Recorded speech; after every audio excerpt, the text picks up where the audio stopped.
A Rockstar está em apuros. Não digo isto anime leve, eu acho que a Rockstar está mesmo em apuros. Eu vou explicar o que está a acontecer, mas envolve a equipa e o péssimo ambiente que está a existir dentro da empresa, despedimentos e sindicatos e etc. Eu sou o Rodrigo e este é o episódio do Game Over Portugal.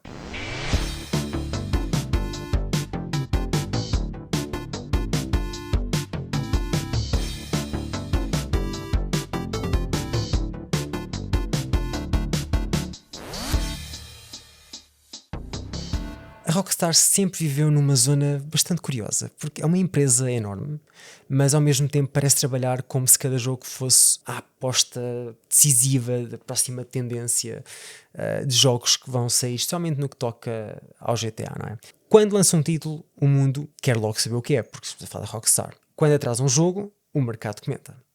Quando fica em silêncio, começam os rumores.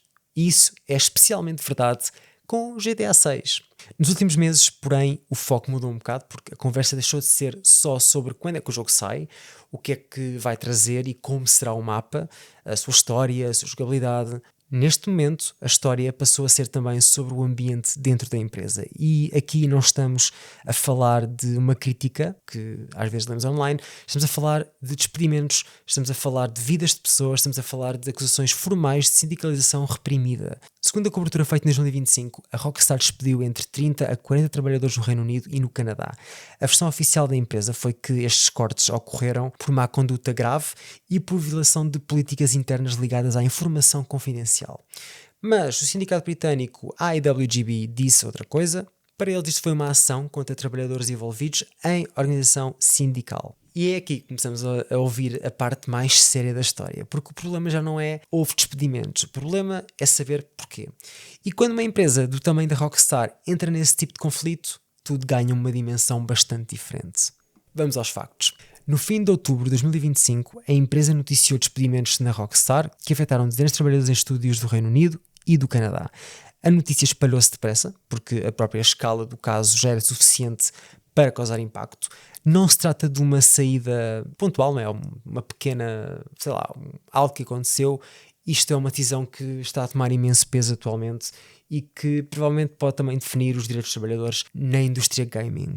O sindicato IWGB reagiu logo e acusou a Rockstar de ter despedido pessoas por estarem ligadas a um grupo privado de discussão sindical no Discord. Segundo o sindicato, os trabalhadores estavam a organizar-se de uma forma pacífica e foram atingidos precisamente por causa disso. A acusação foi bastante clara e foi simplesmente repressão sindical.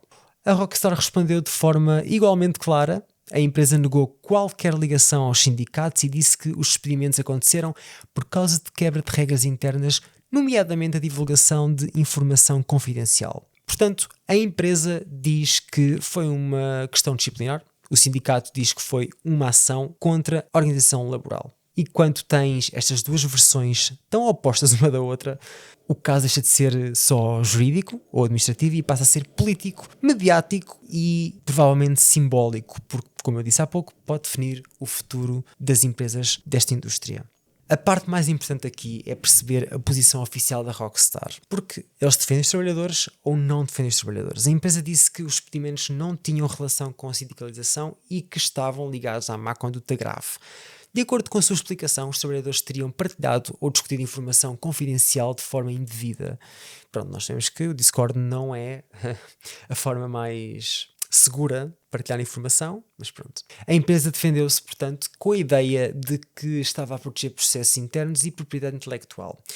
Isto é bastante importante e relevante por uma razão simples, não é? Porque a Rockstar está a trabalhar num dos projetos mais vigiados do mundo, que é o GTA 6, numa fase em que tudo é escrutinado e as empresas tendem a endurecer o controle sobre a informação. Isto pode explicar esta postura tão dura da Rockstar, mas não resolve a questão central disto tudo, não é? Se os despedimentos foram mesmo apenas disciplinares ou se houve outro motivo por trás que não nos estão a contar. Do lado de fora, o que fica é uma empresa a tentar defender-se com uma explicação legal, enquanto enfrenta uma acusação moral muito grave. E no mundo do trabalho, isto pesa bastante, não é? Porque uma coisa é despedir alguém porque quebrou as regras, outra coisa é ser acusado de impedir trabalhadores que tentam organizar-se. A IWGB não poupou palavras, o sindicato acusou Rockstar de perseguição sindical e avançou com ações legais no Reino Unido.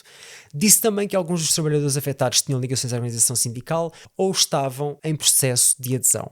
Um detalhe importante é que o sindicato referiu também a situação de trabalhadores com vistos patrocinados pela empresa, o que aumentou o nível de vulnerabilidade destas pessoas. Isto é particularmente sensível porque, nestes casos, o trabalhador pode sentir que tem muito menos margem para contestar decisões que venham de cima da empresa.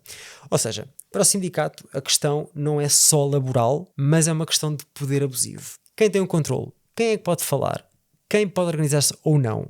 O que acontece quando um grupo de trabalhadores tenta criar uma voz comum dentro de uma empresa tão grande e tão fechada? Questões. É por isso que este caso está a chamar tanto a atenção. Não é por ser a Rockstar só, mas é também porque a Rockstar representa uma parte enorme da indústria, como todos nós sabemos, e quando uma empresa assim é acusada de travar a sindicalização, a conversa deixa de ser só sobre a Rockstar, não é? Uma coisa local, passa a ser sobre todo o setor gaming. E depois há este grande entrave, não é? Que é o GTA 6. Este jogo não é um lançamento como qualquer outro lançamento de um jogo que custa 10 euros, que não tem grande impacto no mundo gaming. Muito pelo contrário. Este é um dos projetos mais esperados da história dos videojogos, não é? A própria cobertura mais recente indicava que o conteúdo principal da campanha já estaria fechado e que a Rockstar estaria agora concentrada só em afinar o que falta, em corrigir erros e etc. Isso significa que o jogo está numa fase bastante crítica, porque é a fase final, em que tudo tem de funcionar perfeito e pronto para o lançamento. Quando um jogo entra na sua reta final, há mais pressão sobre as equipas, há mais exigência, há menos espaço para falhas. E há maior tendência para a empresa proteger tudo o que está a acontecer internamente, não é? Sem sair cá para fora. Por isso temos aqui muita pressão. De um lado, um jogo gigante em fase final, do outro trabalhadores a dizerem que se sentem pressionados e um sindicato a acusar a empresa de os tentar calar. A verdade é que o GTA 6 é um jogo que todos querem jogar e é também o contexto que torna esta polémica ainda mais grave, porque quando um título desses que tem uma grande dimensão está em produção, qualquer conflito interno ganha uma repercussão muito maior. Há um ponto que vale a pena também sublinhar, que é a Rockstar há muito tempo que não é vista apenas como uma produtora de videojogos, mas é uma marca que provavelmente marca a cultura pop, não é? Isto significa que cada notícia sobre a empresa tem quase vida própria, porque toda a gente está com olhos postos nela. Um trailer é quase um evento, um atraso é, sei lá, discussões atrás, discussões no Reddit, um rumor é logo um artigo, não é? E agora o conflito laboral também vira notícias, como é óbvio. A cobertura em Portugal e fora dele mostra que o caso saiu rapidamente do espaço interno da empresa, houve repercussão pública, pressão mediática e até crítica política no Reino Unido, com referência à falta de colaboração da empresa em apelos de procedimento ligados ao caso. Isto é importante porque já não se trata só e apenas de uma discussão escondida no escritório e que ninguém está a ouvir ou a ver, não é? Ou a ler. Trata-se de um problema que passou a envolver reputação, a imagem pública e a confiança da Rockstar. E numa empresa como esta, a confiança vale muito, vale ouro. É muito importante. Os jogadores confiam na marca para lhes entregar um jogo muito importante mundialmente para os jogadores e que marca uma geração inteira de gamers. Os trabalhadores precisam de confiar que têm condições mínimas para trabalhar sem medo e neste momento a confiança está claramente em tensão e é um problema neste momento. O caso da Rockstar diz muito sobre a indústria dos videojogos em geral. Primeiro mostra que um projeto gigante como o GTA 6 pode aumentar a pressão ao ponto de tudo ficar muito mais rígido. Segundo, mostra como o ambiente laboral na indústria está super frágil, mesmo em empresas que parecem invencíveis do lado de fora, como este é o caso. E terceiro, mostra como os conflitos laborais já não ficam escondidos, tal como prova este PowerPoint. Há uma imagem que a indústria gosta de vender, que é da criatividade, da liberdade e a paixão, não é? Que é que os jogos são feitos e que é que eles vendem aos gamers. É tudo isto. E isso existe, obviamente, mas por trás desta imagem linda há prazos, horas longas de trabalho, controle apertado, há decisões que estão a ser tomadas e que são bastante duras. Portanto, quando tudo corre bem, ninguém vê, mas quando há despedimentos ou conflito, a realidade simplesmente se pona. E esse é talvez o ponto mais desconfortável de todos, porque a Rockstar, que para muita gente representa o topo da indústria, está neste momento a ser notícia não só pelo jogo que está a desenvolver, mas pela forma como trata as pessoas, os trabalhadores que estão a fazê-lo. Para já o foco continua em GTA 6 e na evolução da situação laboral à volta da empresa. Se a visão oficial da Rockstar se mantiver, o caso continua a ser enquadrado pela empresa como questão disciplinar e de confidencialidade. Se a versão de sindicato ganhar força, então a polémica pode crescer ainda mais e tornar-se um caso de referência sobre sindicalização no gaming. O mais provável é que o nome Rockstar continue ligado a dois temas ao mesmo tempo, que é o enorme lançamento do GTA 6 e a crise interna que rebentou em torno dos despedimentos.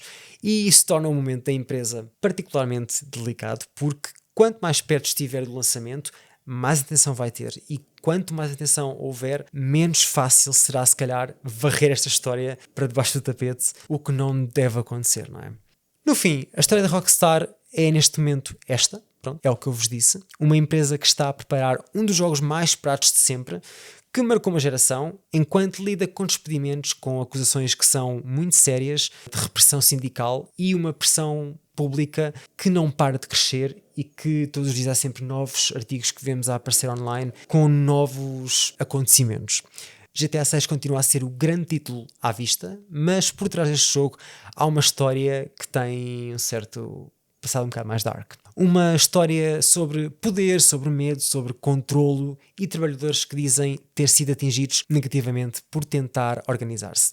E é isso que torna este caso tão importante, porque ele de certa forma mostra por trás dos grandes jogos há sempre pessoas, e neste momento há pessoas na Rockstar a dizer que o custo de fazer história pode estar a ser demasiado alto. E nós estamos aqui para dar a voz a essas pessoas e vamos estar super atentos e ver como é que isto vai desenvolver, porque honestamente eu estou curioso. E eu espero que se resolva para o lado dos trabalhadores e espero que seja uma marca no mundo da indústria gaming, porque nós estamos a ver que tudo está a crescer muito rápido, não só para os trabalhadores, mas para nós gamers, porque vocês estão a ver que os preços estão cada vez mais altos. Eu nem vou falar da Nintendo, porque a Nintendo vocês já viram os preços da Nintendo Switch, certo? E os preços dos jogos da Nintendo, porque ok, a Nintendo sobe de preço como qualquer consola, especialmente no caso da IA e da memória RAM, que nós sabemos o que está a acontecer, esta crise toda, e também sabemos que os SSDs estão a ter o seu problema também no que toca a preços, e agora aparentemente os chips, ou seja, tudo está a aumentar de preço por causa dos vídeos dos gatos a cantar e a tocar piano. No entanto, é importante que haja esta voz, porque não só afeta os trabalhadores, como afeta os consumidores finais, que somos nós, no fundo. E desculpem dizer-vos, mas pagar 100 euros por um jogo é só ridículo. Especialmente, eu não estou a falar da Rockstar em específico, como é óbvio, mas especialmente a Nintendo, por exemplo, que se vocês forem ver os jogos de Pokémon, é só um exemplo.